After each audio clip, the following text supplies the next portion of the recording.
দায়িত্ব পেয়েছেন তিনি। শ্রীলঙ্কার বিরুদ্ধে ওয়ানডে ও টি-20 সিরিজের পর বাংলাদেশের বিরুদ্ধে টেস্টে নতুন পরীক্ষায় নামছেন তিনি। সেখানে নেট বোলার হিসেবে ডাক পেলেন দুই কেকেআর ক্রিকেটার বরুণ চক্রবর্তী ও Vaibhav Arora. Welcome my channel. Bangladesh সিরিজের আগে রোহিতদের নেটে দুই নাইট বোলার।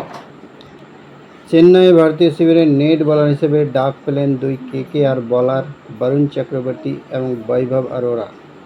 2021 টি-20 বিশ্বকাপে খেলেছিলেন বরুণ। সেই বিশ্বকাপে ভারত বিপর্যয়ের মুখোমুখি হয়েছিল। বরুণের কেরিয়ারও শেষ হয়ে যায়। তার 3 বছর পর গম্ভীর জামানায় আবার নেট বোলার হিসেবে জায়গা পান বরুণ চক্রবর্তী। 2020 সাল থেকে কেকেআরের নিয়মিত সদস্য ছিলেন বরুণ। গত মরশুমে নাইটদের আইপিএল জয়ে গুরুত্বপূর্ণ ভূমিকা নিয়েছিলেন তামিলনাড়ুর এই স্পিনার। 15 ম্যাচে নিয়েছিলেন 21 উইকেট।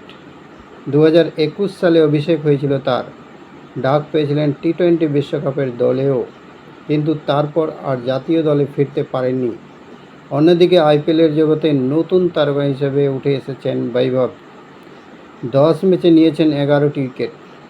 আইপিএল ফাইনালে সানরাইজ হায়দ্রাবাদের বিরুদ্ধে দুরন্ত বোলিং করেছিলেন তিনি। সামনেই রয়েছে বাংলাদেশের টেস্ট সিরিজ।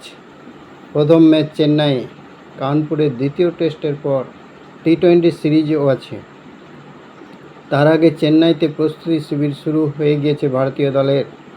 কোচ হিসেবে গৌতম গম্ভীর এটাই প্রথম টেস্ট সিরিজে পরীক্ষা। আইপিএলে কেকেআরকে মেন্টর হিসেবে চ্যাম্পিয়ন করার পর ভারতীয় দলের দায়িত্ব পেয়েছেন তিনি। শ্রীলঙ্কার বিরুদ্ধে ওয়ানডে ও টি-20 সিরিজের পর বাংলাদেশের বিরুদ্ধে টেস্টে নতুন পরীক্ষায় নামছেন তিনি।